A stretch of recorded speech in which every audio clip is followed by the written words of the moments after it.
예, 감정평가론에서 가격 재원칙 문제가 나오면 그게 전제되는 원칙인지 내부에 존재하는 원칙인지 외부에 존재하는 원칙인지 이걸 물어볼 가능성이 굉장히 높아요. 그래서 내부에 존재하는 원칙, 대내적 원칙에는 내부의 균이 수수수 이렇게 기억하라고 했죠.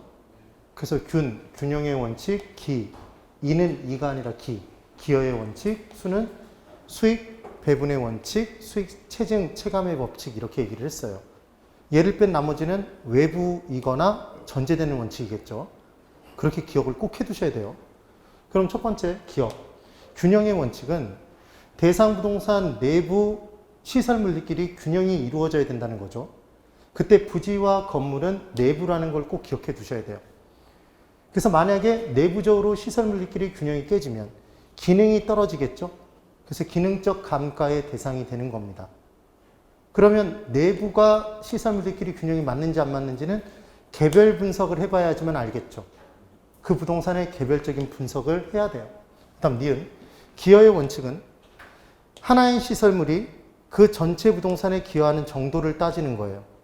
그럼 결국 하나의 시설물이 전체 부동산에 기여되는 정도가 적정하다는 게 시설물들끼리 균형이 맞는 거죠. 그래서 기여의 원칙을 균형의 원칙에 전제되는 원칙이라고 표현하기도 해요. 또 하나. 추가 투자를 할까 말까를 따질 때 주차시설이 부족해서 가치가 떨어져 있다면 주차시설을 추가로 투자하고 싶겠죠. 그때 추가 투자했을 때 들어가는 비용과 전체 가치 상승분을 따졌을 때 기여되는 부분이 크다면 추가 투자할까요? 추가 투자하겠죠. 기여되는 부분이 작으면 추가 투자 안 할 거고. 그 다음 한정 가격이 성립되는 내용에 기여의 원칙이 사용된다고 그랬어요. 우리 이거 총론에서 한정 가격이 성립되는 동기가 있다 이렇게 했었죠. 그래서 부동산과 기여의 원칙 때문에 나오더라. 그 다음 수익 배분의 원칙은 생산하고 남는 게 있으니까 배분한다. 그래서 수익 배분의 원칙을 잉여 생산성의 원칙이라고도 해요. 그래서 얘는 어디에 쓰이냐면 수익 분석법에 쓰인대요. 그래서 얘를 기억하는 방법은 뭐라고 문제가 나올 수 있냐면 수익 배분의 원칙은 수익 환원법에서 쓰인다 그러면 X라고요. 그럼 여기 수익 비읍인가요? 여기 수익 비읍이죠? 그래서 수익 비읍 이렇게 기억한다고요. 따라해 보세요. 수익 비읍. 네. 그 다음 수익 체증 체감의 법칙은 수익이 체증하다가 체감하면 체감되는 지점에서 체증에서 체감으로 넘어갈 때 멈춰 서야 되겠죠. 그게 층수가 결정되는 원칙이라고요. 그래서 수익 체증 체감의 법칙은 층수의 결정과 관련이 있고 한계용 계층과 관련이 있대요. 추가 투자의 적정성 판단과 관련이 있대요. 그럼 얘 다 치읓 들어있나요? 치읓 기억을 해주시는 거예요. 반드시. 그 다음 대외적 원칙은 대상 부동산의 외부 시설물, 외부 환경과 어울려야 가치가 높게 평가되겠죠? 그래서 만약에 대상 부동산은 멀쩡한데 그 지역, 둘러싸고 있는 지역의 시장성이 감퇴되면 대상 부동산의 기능이 저하되나요? 경제적 가치가 떨어지나요? 경제적 가치, 경제적 감가와 관련이 있고 외부 지역을 판단해 보기 위해선 대상 부동산만 개별 분석해봤자 안 나오겠죠. 이때는 무슨 분석을 통해서 나와요? 기업 분석. 그리고 그러니까 얘는 대상 부동산과 외부 요인과의 적합의 정도를 따지는 거죠. 아까 균형의 원칙은 대상 부동산 내부 시설물들끼리의 균형이죠. 개념이 뭐가 다른지 보셔야 돼요. 그 다음 부동산은 옆에 있는 비슷한 부동산과의 경쟁을 통해 이루어지나요? 가격이? 그래서 수요 공급의 원칙에 따라 동일한 수요와 공급의 꼰역 안에 있으면 대체관계가 성립되고 대체관계가 성립되면 뭐가 없어질 때까지? 초과 이윤이 없어질 때까지 경쟁이 나타난다? 이런 내용들이 따라 나오는 거죠. 기억을 꼭 해두셔야 돼요. 그 다음 4번. 부동산 가격에만 적용되는 특수한 원칙이 있대요. 다른 일반적인 재화의 가격의 형성에 사용되는 게 아니라 부동산 가격을 정할 때만. 그게 최유효의 원칙과 적합의 원칙이랍니다. 그래서 얘를 기억하시는 방법은 여러분 절 보실래요? 아까 포트폴리오 이론에서 우리는 투자자에게 최고 적합한 포트폴리오 찾았어요. 최적 포트폴리오라고 했죠. 가격을 구할 때도 부동산 가격은 최적 가격을 구한다 이렇게 기억하는 거예요. 그래서 최유효의 원칙, 적합의 원칙은 부동산 가격을 정할 때만 사용된다 이렇게 기억하면 됩니다. 그 다음 3방식 7방법에 모두 적용되는 원칙이 하나가 있대요. 모두 적용되는 원칙이. 얘를 기억하는 방법. 대체의 원칙은 대체적으로 다 적용된다 이렇게 기억하면 돼요. 그래서 모두 다 적용되는 건 뭐다? 대체의 원칙.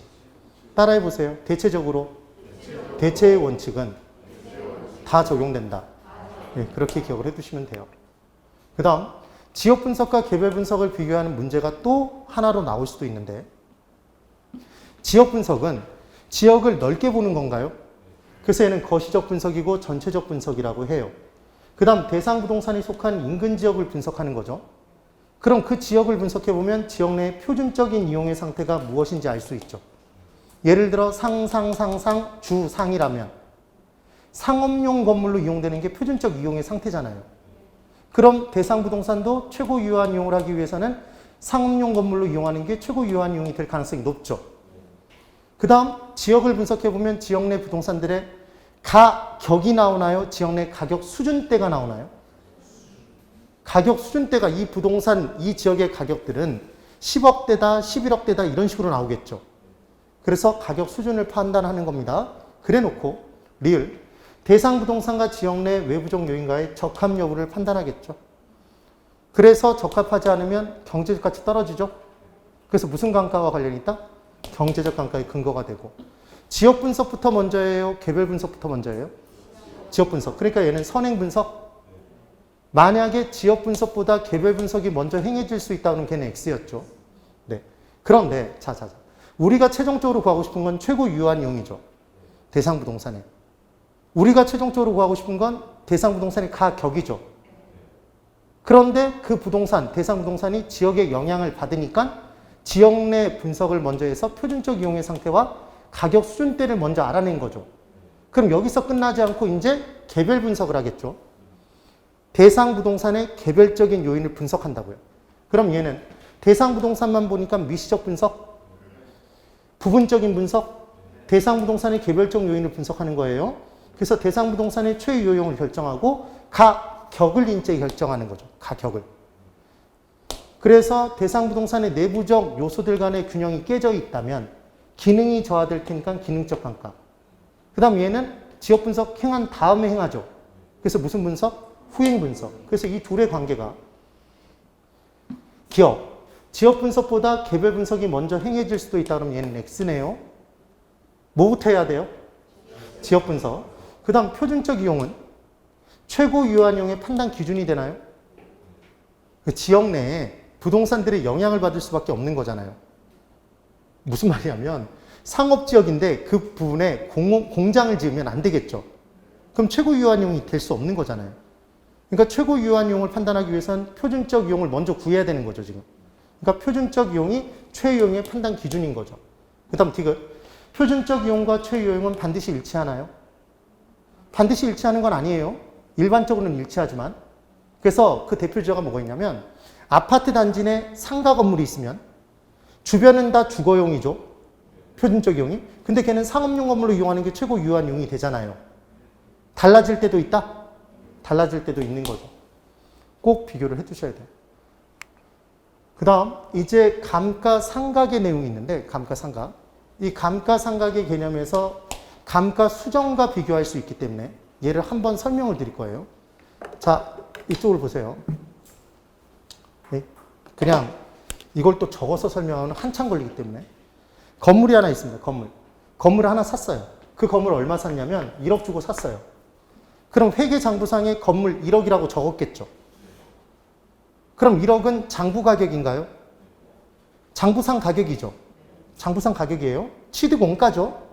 취득 가격이에요. 그런데 이 건물을 이용해서 이제 수익을 발생시키면 그 수익에 대해서 다 세금을 때리나요? 비용을 까주나요? 비용을 까주죠. 근데 건물은 사용됨에 따라 노후화가 진행돼요. 그게 감가상각이죠. 그래서 감가상각 비용으로 인식해 준다고요. 그럼 감가상각을 해서 비용으로 계상되는 순간 그만큼 세금을 줄여낼 수 있겠네요. 맞아요? 그럼 정부 입장에서 봤을 때 정부는 세금을 많이 받고 싶어 해요? 조금 받고 싶어 해요? 많이 받고 싶어 하죠. 그럼 감가상각을 많이 해주고 싶을까요? 적게? 적게? 마지못해 해주는 거니까. 그럼 아주 객관적인 것만 마지못해 인정해주고 주관적으로 건물 소유주가 저 많이 달아 없어진 것 같아요. 많이 깔래요. 그러면 택도 없는 소리 한 대 때리겠죠. 되셨어요? 그 다음 대상 부동산 자체는 멀쩡한데 건물은 멀쩡한데 외부 요인에 의해서 지역성, 시장성이 감퇴됨에 따라 얘 깔래요. 그러면 너는 멀쩡한데 왜 까? 그러겠죠. 되셨어요? 그러니까 얘는 경제적인 감가는 인정할까요? 안 할까요? 안 한다는 얘기죠. 대상 부동산이 물리적으로 달아 없어진 물리적 감가와 기능이 저하된 기능적 감가는 인정하겠죠. 대상 부동산 내부에 감가 요인이 있으니까. 여기까지 되셨죠? 그래서 객관적인 것만 대상 부동산 그 자체의 내부적 감가만 인정하는 거예요. 포인트는 세금과 관련이 있다는 걸 기억하면 되는 거죠. 그 다음 또 하나. 여러분, 내용 연수는 견디어내면서 쓸 수 있는 연수입니다. 맞아요? 근데 이 내용 연수가 만약에 50년이라면 1억을 50년에 걸쳐서 까면 해마다 500씩 까는 거죠. 500만 원씩. 근데 내용 연수를 이 건물 소유주가 세금을 적게 내기 위해서 10년으로 짧게 잡을 수도 있을까요? 예를 들자면 그럼 그렇게 10년으로 잡아버리면 10년 잡아버리면 해마다 1000만 원씩 까버리잖아요. 아까 50년이면 200만 원씩 까는 거였죠. 네. 그런데 얘는 비용을 1000만 원씩 깔 수 있단 말이에요.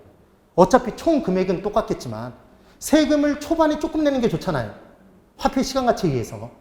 그래서 지금 내용 연수도 소유주에게 맡겨놓으면 자기 마음대로 조정해 버릴 테니까 법으로 정해진 걸 사용하겠네요.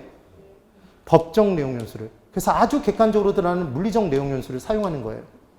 그러니까 얘는 조정이 가능해요, 불가능해요? 법으로 정해져 있으니까 불가능하죠. 그래서 회계상의 감가상각은 보수, 파손 등에 따라 내용 연수의 조정이 가능하다 그러면 X라고요. 이해되셨어요? 그래서 물리적, 경제적, 기능적 감가 중에 감가요인이 내부에 있는 물리적과 기능적 감가만 인정하고 외부 요인의 변화에 따라 대상 부동산 멀쩡한 데 까는 경제적 감가는 인정하지 않는다는 거죠. 되셨나요? 그럼 토지는 물리적으로 달아 없어져요? 기능이 저하되지도 않죠. 그럼 이 둘을 안 해요? 근데 토지도 옆에 지역의 시장성의 감퇴에 따라 경제적 가치는 떨어져요. 그럼 토지는 경제적 감가만 가능한데 경제적 감가를 얘는 인정해주지 않잖아요. 감가상각은 세금과 관련이 있는 건. 그러니까 토지는 대상이 될 수가 없는 거죠. 질문. 그래서 문제에서 부동산에 투자를 하면 토지와 건물 둘 다 감가상각을 통한 절세 효과를 누릴 수 있다 그러면 X인 거죠. 뭐는 없어요? 토지는 없는 거죠. 그 다음 관찰감가법은 감정평가사가 째려보고 많이 달아 없어졌네 많이 까고 적게 달아 없어졌네 적게 까는 거예요. 그럼 얘는 주관의 개입이 심하겠죠. 그럼 세금과 관련 있는 지금 감가상각에서는 관찰감가법을 인정해 줄까요? 이거 인정해 주면 내가 봤더니 많이 달아 없어졌어. 많이 까버릴 거 아니에요. 그러니까 인정해 주지 않는단 말이에요. 그 다음 얘는 기초가액이 어디에서 까나가요? 아까 장부에 적었죠. 무슨 가격? 장부 가격. 취득원가에서까지 재조달원가에서 까지 않는단 말이에요. 네. 그 다음 질문. 하나 더. 실존하지 않는 건물이 있었는데 그 건물이 전부 멸실됐어요. 지진이 발생해서. 그러면 실존하지 않는 건물도 장부상에는 살아 숨쉬나요? 장부상에는 건물 1억이 남아있잖아요, 지금. 그럼 걔를 비용으로 인정해서 깔 수 있겠죠. 어디에는 살아 숨쉬니까? 얘는 어차피 장부상에서 까는 거잖아요. 여고괴담이라고, 여고괴담. 앨범에는 있는 거라고. 무슨 얘기인지 못 알아듣네요, 또. 그래서 이게 감가상각이에요. 그러면 감가수정은? 여러분, 우리 감가수정 어디에서 공부했어요? 그랬더니 이제 개론 시간에서 공부했다 그러면 대단한 거죠. 개론 시간에서 공부했어요. 그래서 재조달 원가에서 감가수정을 빼면 나머지 비용들을 쌓아서 계산한 가액, 적산가액이 나온다고 그랬죠? 네. 그럼 비용 방식에서 까는 게 감가수정이죠. 얘는 경제적 가치를 구하는 게 목적이죠, 여러분? 그럼 경제적 가치를 구하기 위해서는 진정한 경제적 가치를 구하기 위해서는 주관의 개입이 좀 더 되더라도 인정해 줄 필요가 있을까요? 아니, 주간에 개입이 되더라도 좀 더 정확한 방법이 있으면 걔를 인정해 줘야 되겠죠, 얘는. 경제적 가치를 구하는 게 목적이니까. 그 다음 대상 부동산 자체는 멀쩡해도 시장성이, 주변 지역의 시장성이 감퇴되면 얘 경제적 가치 떨어지잖아요. 그러니까 얘는 감가 수정에서는 경제적 감가도 인정해 줘야 되겠죠. 네. 그리고 경제적 가치를 구하는 게 목적이니까 경제적 내용 연수를 사용하겠죠. 네. 그럼 경제적 내용 연수는 보수하면 연장되겠죠. 파손되면 단축되겠죠. 조정이 가능해요, 불가능해요? 예, 가능하겠죠. 얘 실존하지 않게 됐다면 실존하지 않는 건물에 감정평가해요? 안 하죠. 그러니까 실존하지 않는 건물은 감가수정의 대상이 아니겠죠. 감가수정은 어디에서 까요? 기초가액이 재조달원가에서 까는 거죠. 이해가 되셨나요? 이 둘을 비교하는 문제가 나올 수도 있다고요. 근데 이게 나오면 고난도의 문제라고. 풀려요? 그럼 자, 대입시켜 볼게요. 감가수정은 회계상의 개념이에요? 감정평가상의 개념이에요? 감가수정. 수정. 감정평가상의 개념이죠? 아니, 지금 이걸 띄워놓고 감가수정을 공부하고 있다고, 지금. 그러면 얘는 감정평가상의 감가상각이죠? 비용으로 계상해서 세금과 관련 있는 게 아니에요? 경제적 가치를 구하는 게 목적이죠? 그래서 주관적인 것도 인정하죠? 대상 부동산 자체가 달아 없어지지 않은 외부적 감가도 인정해야 되죠? 그 다음 경제적 내용 연수를 사용하겠죠? 그러니까 조정이 되죠? 물경기를 다 하죠? 네, 그러니까 토지도 대상이 되겠죠? 돼요? 주관에 개입이 되더라도 그게 인정해 줘야 되죠? 관찰감가법 인정하죠? 네, 기초가액은 어디에서 까요?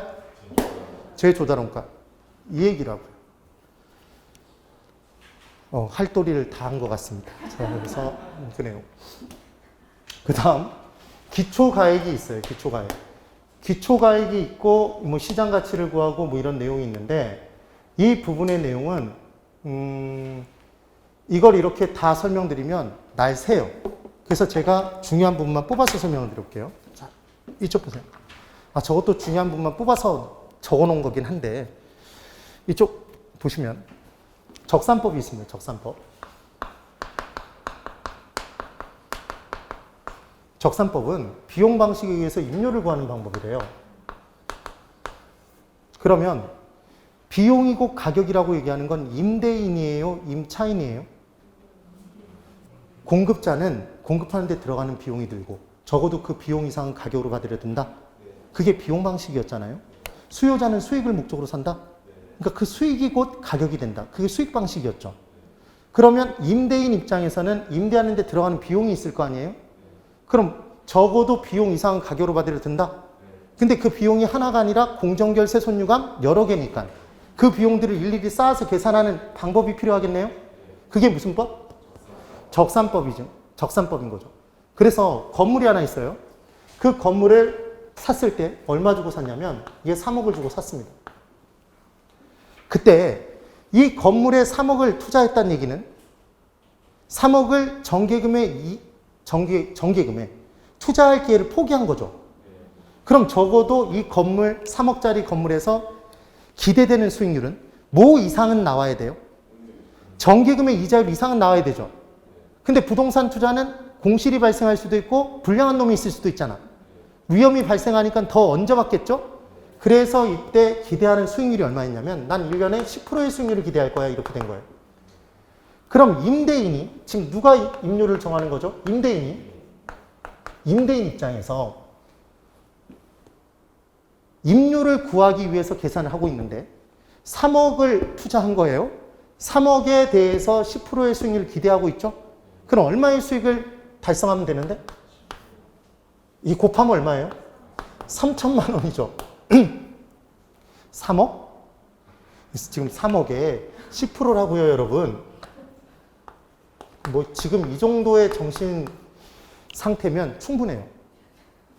이렇게 공부를 오래 했는데도 불구하고 이 정도 대답해 줄 수 있으면 훌륭한 거라고. 자, 여기 잘 보고. 우리 수업은 저만 정실줄을 안 놓으면 돼요. 그래서 3억에 곱하기 10%를 했어요. 그럼 3천만 원을 수익을 기대해요. 그런데 이때 임료를 얼마를 받아봤냐면 3천만 원을 그래서 받아봤어요. 3천만 원만 이렇게 받은 거야, 임료를. 그런데 제대로 임대하기 위해서 들어가는 경비가 공정결 세손유감이 들어가더란 말이에요. 세금도 내야 되고 보유기간 중에 재산세, 종부세 내야 되고 그 다음 건물이 닳아 없어져서 수선비용도 들어갔어요. 그럼 이런 것들을 다 나갈 거 아니에요? 그래서 그 비용이 얼마나 가나 봤더니 얘가 500만 원이 나가요. 그러면 이제 실제로 발생된 수익은 2,500만 원인가요? 맞아요? 그럼 2,500만 원의 수익만 발생되면 기대 이율 10%를 기대할 수 없는 거죠. 3억에 3천만 원 수익이 발생해야 손에 져야 10% 수익률인데 지금 2,500이니까 10%보다 떨어졌을 거 아니에요. 그럼 문제예요, 문제가 아니에요?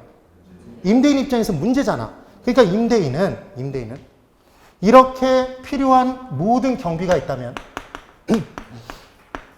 필요한 모든 경비, 모두 제자 얘만큼 더해서 빼서 500을 더해서 아예 얼마를 받아버리면 3,500만 원을 받아버리면 얼마가 나가고도 500이 나가고도 3천만 원의 수익을 달성할 수 있게 된다? 맞아요? 이게 임대인이 임료를 결정하는 방법이란 말이에요. 그럼 여기다가 사랑의 이름표를 붙여줘야 되잖아. 이게 이름이 뭔지.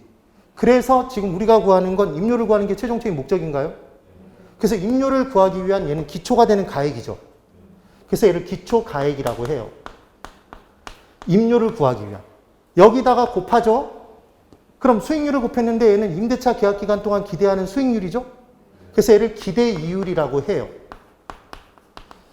그리고 얘를 곱하면 얘가 기대 수익이겠죠. 그건 중요하지 않고 플러스 여기다 뭐를? 필요한 모든 경비를 뭐하면? 더해서 이제 임료를 구했죠. 그럼 이 임료는 필요한 경비들을 일일이 다 쌓아서 계산한 임료인가요? 쌓아서 계산한 임료? 무슨 임료? 적산 임료. 그래서 이 적산 임료를 구하는 방법을 무슨 법? 적산법이라고 하는 거죠. 네? 뭐가 잘못됐어요? 더해야 된다고. 이게 문제라니까. 그래서 자, 여기 보세요. 그래서 이게 시험 문제로 나와. 적산법에서 필요재 경비를 이 식에서 더하는지 빼는지가 문제로 나온다고요. 헷갈릴 수 있기 때문에. 왜냐하면 우리가 계산한 다음에 얘를 빼잖아요. 빼고 손에 쥐잖아. 근데 얘를 만약에 감안하지 않고 3천만 아까 받았을 때는 500이 실제 나가면 2,500의 수익만 달성되는데 2,500을 기대한 게 아니잖아요, 지금. 얼마를 기대한 거야? 3,000. 그러니까 아예 필요한 모든 경비를 더해서 내가 경비 나가는 만큼 너 때문에 발생했으니까 네가 내! 떠넘기는 거죠. 되셨어요? 그래서 외우는 방법. 임대인과 임차인 중에 있는 사람이 누구예요? 임대인. 보통 있는 사람이 더하죠. 있는 사람이 더하잖아. 그래서 더해서 떠넘기는 거라고. 그래서 필요적 경비를 더하는 거예요. 이건 계산 문제로 나올 수도 있어요. 꼭 기억해 주세요. 근데 정말 쉬워. 잠깐만. 저기 보세요. 이제 암산 할까? 암산 못하면 집에 못 가요. 자, 건물을 샀습니다. 그 건물이 1억짜리예요. 1억짜리. 기대하는 수익률이 얼마냐면 정기금의 이자율이 2.5%라 좀 더해서 5% 수익률을 기대해요. 임대인이. 우린 지금 임대인이야. 그럼 1억에 5%니까 얼마예요? 500만 원을 받으면 돼. 근데 필요한 경비가 얼마가 나가냐면 200이 나갈 거예요. 따져봤더니 200이 나갈 것 같아. 그럼 그 200을 빼요? 더해요? 더해서 얼마를 받아? 700을 받으면 200이 실제로 나가고도 나는 얼마의 수익을? 500의 기대 수익을 달성할 수 있고 5% 기대 수익률을 달성할 수 있는 거죠. 이 개념이라고. 이게 무슨 법? 적산법. 그래서 적산법은 뭘 구하는 방법? 임료. 임료를 구하는 방법이죠. 임료잖아. 그래서 아까 제가 3방식 7방법에 임료를 구하는 방법인지 가격을 구하는 방법인지 헷갈리는데 뭐는 안 헷갈리냐면 제가 질문을 드리면 맞춰보세요. 거래사례 비교법과 임대사례 비교법 중에 임료를 구하는 방법은 뭘 것 같아요? 임대사례 비교법. 그건 안 헷갈린다고. 수익환원법과 수익분석법 중에 임료를 구하는 방법이 뭘 것 같아요? 수익분석법인데 헷갈린단 말이에요. 다시 원가법과 적산법 중에 뭐가 임료를 구하는 방법 같아요? 지금 공부했으니까 기억이 나지. 적산법이란 말이에요. 임료를 구하는 게. 드럽게 헷갈린다고. 그래서 출제자가 그걸 문제로 낸단 말이에요. 그래서 아까 제가 임료를 뭐 내자? 적분하자 이렇게 얘기를 한 거죠. 적산법과 수익 분석법은 임료를 구하는 방법이라고 그랬던 거지. 되셨어요? 그런데 자 잠깐만 있죠. 여기까지는 기억을 해놔야 돼. 여기까지는. 딱 여기까지. 그럼 기대이율은 임대차 계약 기간 중에는 조정이 가능할까요? 불가능할까요? 자, 임대 계약을 3년 맺었어요. 그럼 이 임료는 3년 동안 고정이잖아. 그럼 기대이율은 그 기간 중에 조정이 돼요? 안 돼요? 안 되는 수익률인 거지. 맞죠? 또 하나. 이 기대이율을 결정할 때 정기금의 이자율 감안했어요? 적어도 부동산 투자를 통한 수익. 임대 수입이 영업이라고 그랬죠. 부동산 투자. 그럼 부동산 투자를 통한 수익은 정기금의 이자율보다는 더 많이 나와야 되잖아. 그래서 얘는 정기금의 이자율과 관련 있는 수익률이네요. 됐어요? 또 하나. 대상물이 토지를 샀던 건물을 샀던 토지 플러스 건물을 샀던 임대차 계약 기간 중에 기대하는 수익률은 토지에 기대하는 수익률 다르고 건물에 기대하는 수익률 다르고 토지 플러스 건물에 기대하는 수익률 다를까요? 똑같아. 그러니까 다른 게 없죠. 얘는 개별적으로 다르지 않아. 그러니까 얘를 종합하는 개념도 없단 말이에요. 뭐는? 기대율은. 그러면 건물은 2년, 3년 존재하고 끝나요? 한 50년 있어요. 50년 있잖아. 그럼 얘는 2, 3년은 단기간의 수익률이에요? 장기간의 수익률이에요? 단기간의 수익률인 거죠. 되셨나요? 지금 자꾸 뭔가하고 비교하는 느낌 안 나요? 뭔가하고 계속 비교하고 있다고. 얘랑 비교하고 있는 거예요, 얘랑. 환원이율은 수익률분의 수익. 이거였죠? 기억나세요? 그러면 자 보세요. 뭐가 다른지 봐야 돼. 건물을 샀어요. 그 건물에서 발생될 미래 수익을 다 추계해서 걔를 현재 가치로 고쳐요. 그래서 이때 순수익은 1년 전 과거 수익 쓰면 안 된다고 그랬죠? 수요자는 미래 수익을 목적으로 하니까. 맞죠? 그러면 토지는 달아 없어지지 않으니까 순수익을 그냥 환원율로 직접 환원시켜도 되죠? 그래서 직접법이었잖아. 근데 건물은 상각되는 만큼 가격을 낮게 평가해야 된다고 그랬죠? 그럼 환원율을 올려서 조정한다고 그랬죠? 그래서 상각률을 더한다며. 맞나요? 그럼 토지의 환원율과 건물의 환원율은 차이가 나죠? 건물 환원율이 얘가 더해진 만큼 더 클 거 아니야? 대상물별로 다르다고요. 그러니까 토지 환원율과 건물 환원율을 가중평균한 종합 환원율의 개념이 있어. 뭐는? 환원율은. 그리고 얘를 높이거나 내리기 위해서 이게 조정하죠. 이게 조정 가능하잖아. 그리고 건물의 가액은 20년, 30년 오래 버틴 게 그 미래 수익을 다 따져서 얘를 환원시킨 거죠. 얘는 장기간, 단기간? 장기간으로 조정하는 적용되는 수익률인 거죠. 그리고 얘는 수익환원법에서 나와요? 적산법에서 나와요? 수익환원법에서 나오죠. 아, 얘 시험 문제, 얘 이렇게 빈칸 뚫어놓고 시험 문제, 기출문제 나왔었다니까. 기억 니은으로. 풀어본 기억 있죠? 네. 이 비교하는 내용. 이게 되시나요? 기대율이 왜 그런 성격을 띠는지를 알아야 될 거 아니에요. 그러면 얘는 환원율은 위험을 감안한 수익률이에요? 위험이 크면 높게 조정하고 위험이 작으면 낮게 조정하잖아요. 요소 구성법에서. 네. 얘는 위험과 직접적인 관련이 없죠. 기대 수익률은. 투자를 해서 공부했을 때. 그런 내용들인 거지. 여기까지 되셨어요? 응, 됐죠. 그런데 잠깐만. 이 식은 정확히 기억나셨죠, 이제? 그러면 다시 질문. 이제 이런 게 있어요. 수익 분석법까지 그냥 설명을 드려볼게요. 얘는 그러면 수익 방식인가요? 수익 방식에 의해서 가격 구하는 방법이 임료예요? 너 대답 못하네? 아까 적분 낸다며. 아까 막 그렇게 좋아해놓고. 그래서 불과 한 5분도 안 됐는데 우리의 추억은 사라지고 없네요. 그래서 얘 임료 구하는 방법이라고 그랬죠? 그럼 얘는 임대인 입장에서 구해요? 임차인 입장에서? 이게 임대인 입장에서 구했으면 얘도 임대인 입장에서 구해요? 잠깐. 공급자 측면에 구하는 방식이 비용 방식이었고 수요자 측면에서 구하는 방식이 수익 방식이라면서요, 여러분. 네? 그래서 임대인이 공급자죠. 임대차 활동에서는. 그럼 임대인은 임대하는데 비용이 들죠. 그래서 그 비용 이상은 가격으로 받는다 그래서 우리가 적산임료 뽑아낸 거잖아, 지금. 그게 적산법. 그럼 임차인은 왜 빌렸어요? 수익을 목적으로 빌려 쓰는 거잖아. 사용 수익을 목적으로. 그럼 자신이 아무리 높게 지불해도, 임료를 지불해도 누릴 수 있는 사용 수익까지만 임료로 지불하겠죠. 맞아요? 그러니까 얘는 누구 입장에서 구하는 거야? 임차인 입장에서 임료를 구하는 방법이라고요. 그러면 자, 이런 개념인 거예요. 그냥 여기 잘 봐요.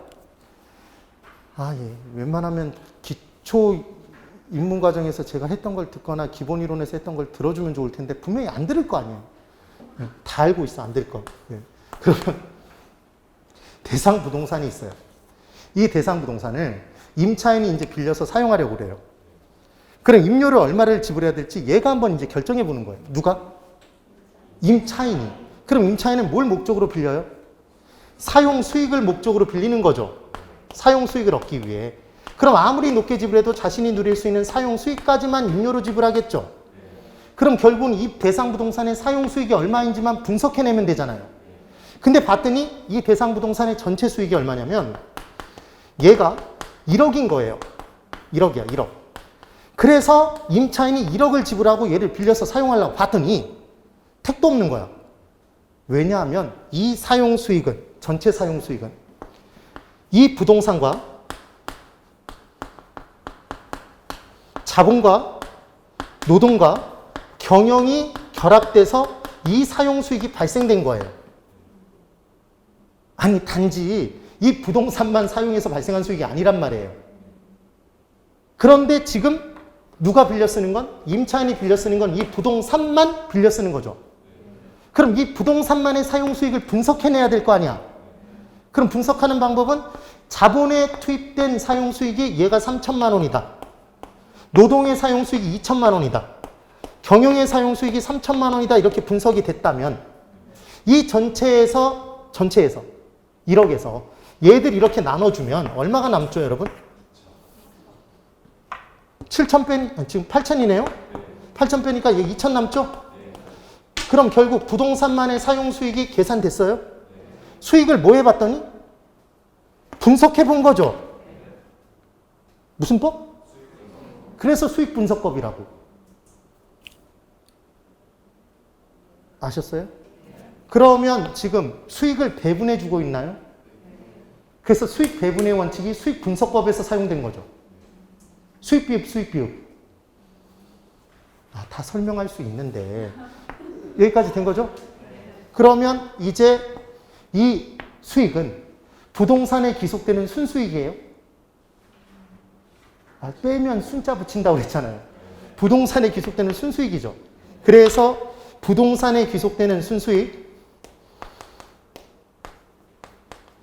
얘를 계산을 했어요. 누가? 임차인이. 그래서 얘만큼을 임료로 지불하겠다고 얘기했더니, 이게 수익 임료라고 얘기를 했더니 임대인이 잠깐 그러는 거죠. 임대인이 잠깐. 네가 얘기하는 거 다 맞아. 근데 네가 만약에 이 금액만 나한테 주면 난 너한테 안 빌려줘. 난 너한테 임대하기 위해서 뭐가 들어가? 뭐가 들어가? 필요재 경비가 들어가잖아요. 그럼 이만큼 더해서 더 내줘야 빌려줘? 아니면 얘를 빼요? 얘를 더해서 더 내야 내가 너한테 빌려주지, 이럴 거 아니에요. 그래서 여기에 또 필요재 경비를 더한다고요. 그러니까 임료를 구할 때는 있는 사람인 임대인이 계속 필요재 경비를 더해요. 더해서 떠넘기죠. 누구에게? 임차인에게. 그래서 임료를 구할 땐 필요재 경비는 더하는 거고, 이 필요재 경비는 공정결 세손 유감인 거고, 임료를 구하지 않고 가격을 구할 때는 수익 환원법이죠. 수익이 순영업소득이었잖아. 순영업소득이 유효총소득에서 영업경비 빼는 거죠. 그 영업경비가 필요재 경비였잖아. 그래서 필요재 경비를 거기서 빼는 거죠. 네. 그때 빼지는 필요재용비는 빠지는 게 있다고 그랬죠. 그 식에서 아까 공감이 간다, 결혼해서 간다, 셋 빠진다고 그랬죠. 이해되셨어요? 질문. 자, 이제 외웠나 봐야 되는데. 지금 나왔죠. 임료를 구할 때는 필요정비를 뭐 한대요? 더한다고 그랬죠. 그래서 있는 사람이 뭐 한다? 더한다. 임대인이 임차인에게 떠넘긴다. 그래서 적산법과 수익분석법은 임료는 적분낸다. 이렇게 기억하라고 그랬어요. 그래서 얘는 보유기간 중 제대로 임대하기에 필요한 모든 경비였죠. 그래서 보유기간 중 보유하기 위해서 임대하기 위해서 발생해서 나가야 경비니까. 다시 들어오면 경비가 아니에요. 다시 들어오지 않는 것만 경비인 거야. 그래서 종류가 공정결, 세손, 유감으로 우리가 외웠던 거죠. 되시나요? 그런데 미음, 만약에 만실이 발생했다면, 꽉 차서 돌아간다면 공실충당금 깔 필요 없죠. 네. 그리고 임대보증금을 별도로 수령했다면 배째일까봐 받아놓은 거잖아요. 그러니까 결손준비금 별도로 계산할 필요 없잖아. 지금 그 얘기예요. 그 다음 비읍, 건설자금 이자는 여러분 건설하기 위해서 빌린 돈이에요? 보유하기 위해서 빌린 돈이에요? 건설, 얘는 취득 당시 들어간 자금에 대한 이자죠.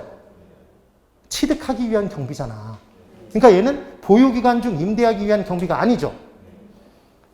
취득세, 등록세, 취득 시에 내는 세금이죠. 그러니까 당연히 필요재 경비가 아니죠. 얘는 임대하기에 필요한 경비니까. 그럼 양도소득세는 양도시니까 들어가지 않겠죠? 저축성 보험료는 다시 들어오죠. 다시 들어오면 경비가 아니잖아. 그래서 소멸성 보험료만 경비인 거죠.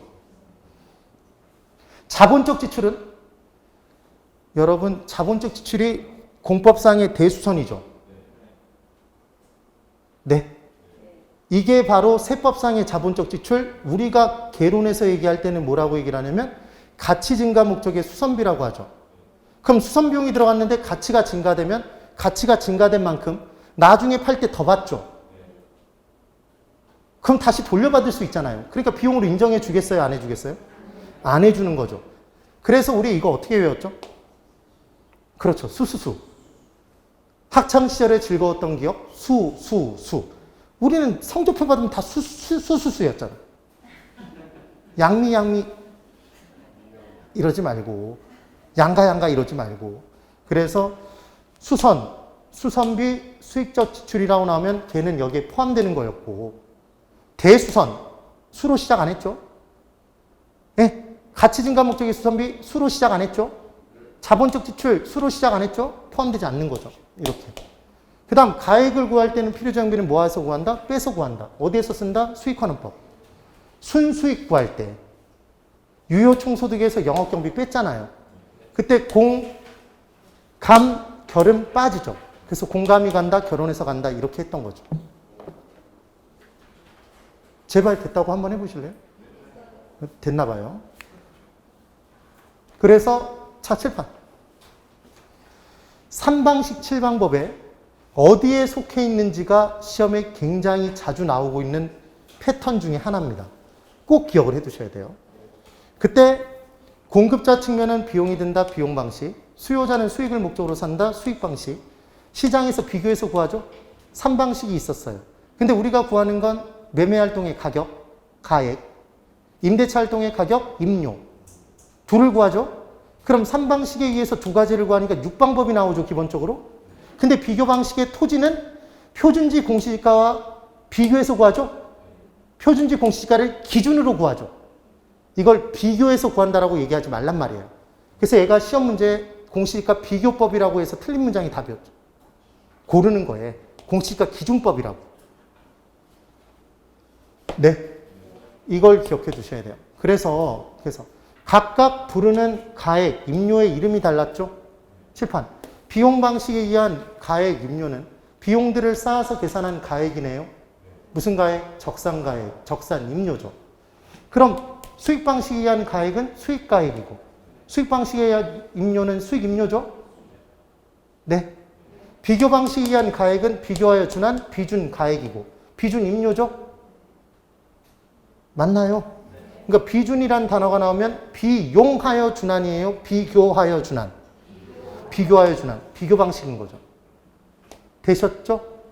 합니다. 여기만 보고 대답하세요. 원가법은 무슨 방식이에요? 원가법을 보면서 비용이잖아요, 얘는. 원가가 비용이잖아. 비용 방식이잖아. 가액 구하는 방법이에요, 임료? 가액, 얘가 임료라고 그랬지, 얘가. 헷갈린다고요. 한번 꼭 적어보세요. 이 칸을 메꿔보시라고요. 수익자 들어간 애들은 수익 방식, 비교자 들어간 애들은 비교 방식, 주의할 건 공시지가 기준법도 비교 방식. 네. 네. 됐네요. 잠깐만. 그러면 저 부분들, 내용들, 설명드렸던 내용으로 계산 문제 푸는 방법도 다 한번 보세요. 자, 여기 잠깐만. 적산법에서 계산을 해야 되죠, 여러분? 우리는 핸드폰도 기기인가요? 기기가 필요해요, 필요하지 않아요? 필요하죠? 그래서 필요 이렇게 기억하자고요. 적산법은. 그래서 기초가액의 기대율 곱하고 필요재 경비를 더한다, 뺀다? 이거 대답 못하면 오늘 황 친 거라고. 더한 거예요, 더한 거. 더해서 누가 떠넘긴다? 임대인이 임차인에게 떠넘긴다. 그래서 이 경비들을 다 쌓아서 계산하는 임료, 적산임료. 이 방법이 적산법. 지금 그 얘기였던 겁니다. 됐죠? 그 다음 수익 분석법은 전체 수익을 분석해서 부동산에 귀속되는 순수익만 뽑아냈죠? 거기다가 그것만 임료로 지불하려고 했더니 임대인이 잠깐 인간아 더해줘. 필요재 경비를 더해서 떠넘겨요? 그래서 필요재 경비를 더해서 수익임료를 구했죠. 근데 이때 기업용 부동산은 사용하는데 임대용 부동산에서는 이 방법을 못 사용한대요. 왜 그런지 설명드릴게요. 만약에 임대용 부동산이라면 잠깐 읽어보세요. 얘가 만약에 임대용 부동산이에요. 그럼 임대용 부동산도 수익성 부동산인가요? 기업용 부동산도 수익성 부동산이죠. 그런데 임대용 부동산에서는 이 전체 수익이 임료죠. 임대용 부동산이라면 수익이 임료잖아. 그럼 임료를 분석해서 임료를 뽑아낸다는 게 논리적 모순이죠. 되세요? 그래서 기업용 부동산에서는 기업 활동에 다른 애들이 들어가고 거기서 분석해서 얘를 뽑아낼 수 있는 거죠. 그리하여 수익분석법은 뭐만 적용하는 거다? 기업용 부동산에만 적용이 가능한 거죠. 되셨습니까? 그 다음 임대사례 비교법은 거래사례 비교법과 동일하게 들어가는데 임료가 얼마예요? 물어보면 똑같은 놈 찾아서 얘 임료 5천 받으니까 너도 5천. 근데 만약에 조금 다르면 사시찌개면 해주면 되죠? 그런데 한 가지를 더 따져요. 임대차 계약 조건의 유사성을 따지는 거야. 그게 왜 그러냐면 이쪽을 보세요. 감정평가의 대상 부동산이 있습니다. 얘 임료를 구하래요. 근데 얘가 몇 층짜리냐면 5층짜리 건물이에요. 얘 5층 전층을 임대했을 때 임료를 알고 싶어요. 그런데 이때 감정평가사가 얘랑 똑같은 애를 찾았어요. 그래서 이 사례 부동산이 임대된 사례가 있는데 얘 임료가 얼마인가 봤더니 얘가 5천만 원이래요. 그래서 얘가 5천만 원이니까 너도 5천만 원 이렇게 비교하여 준한 임료를 뽑아줬어요. 그런데 이 대상 부동산 소유주가 얘 평가 보고서를 딱 보자마자 갑자기 뒷골이 땡기기 시작해. 뭔가 이상해. 왜 이상한가 봤더니 이 옆에 네모가 왜 이렇죠? 이 옆에 3층짜리 건물이 있는데 얘 임대 사례가 얼마냐면 임대료를 얘가 5천을 받았어요. 그럼 뭔가 이상해요? 이상하지 않아요? 이상하잖아요. 그래서 감정평가사를 째려봤겠죠. 인간아 너 뭐 잘못한 건 없어? 그랬더니 감정평가사가 사시나무 떨듯이 떨기 시작하는 거죠. 왜냐하면 얘 5층 전체의 임료를 물어봤는데 얘는 1층부터 3층까지의 임대 사례야. 임대차 계약이. 그럼 5층까지 임료를 구하고 싶으면 똑같은 걸 찾았더라도 임대차 계약 조건이 1층부터 5층 전층의 임대 사례를 구했어야죠. 얘는 3층까지 구한 거잖아. 그러니까 당연히 하나를 더 따져야 되죠. 임대사례 비교법에서는 뭘 따져야 돼요? 임대차 계약 조건의 유사성도 판단해 봐야 된다는 얘기입니다. 되셨나요? 하는 방법은 똑같죠. 하는 방법은 똑같아요. 네. 네. 됐네요. 그 다음, 잠깐만, 칠판. 여기 잘 보시고. 얘가 또 별도로 나올 수도 있죠. 그러니까, 이따가 제가 감정평가로는 간단하게 시간이 없는 와중에도 복습을 살짝 할 거예요. 왜냐면 좀 잡았으면 좋겠어. 왜냐면 6문제인데, 오늘 하는 내용에서 5문제까지도 솔직히 맞힐 수 있단 말이에요. 계산 문제 2문제 정도는 개뽀 꼭 하시라고 그랬죠? 난 개뽀 해본 적 있다. 개뽀가 뭔지 난다. 손 들어보세요. 개뽀, 계산 문제 뽀개기. 네. 그래서, 꼭 보세요. 제발. 제발. 네. 자산 유형별 감정평가 방법이 있대요. 그러면 토지, 건물, 자동차 뭐 이렇게 나오는데, 토지는 만들 수 있나요? 없나요? 만들 수 없죠. 그러니까 만드는 데 들어간 비용이 꼭 가격이라는 원가법을 적용하기 어려워요. 네? 그러면 토지가 기존 옆에 있는 토지가 3억에 거래됐으면 너도 3억. 이게 타당하겠네요? 맞아요? 그래서 원칙이 거래사례 비교법이란 말이에요. 토지는. 그 다음 건물은 만들 수 있어요? 달아 없어지죠. 그러니까 대표적인 원가법에 의한단 말이에요. 건물은. 되셔야 돼요. 그럼 자동차는? 자동차, 선박, 항공기는 공통점이 있죠, 여러분? 탈 것 3가지죠. 육해공 탈 것 3가지잖아요.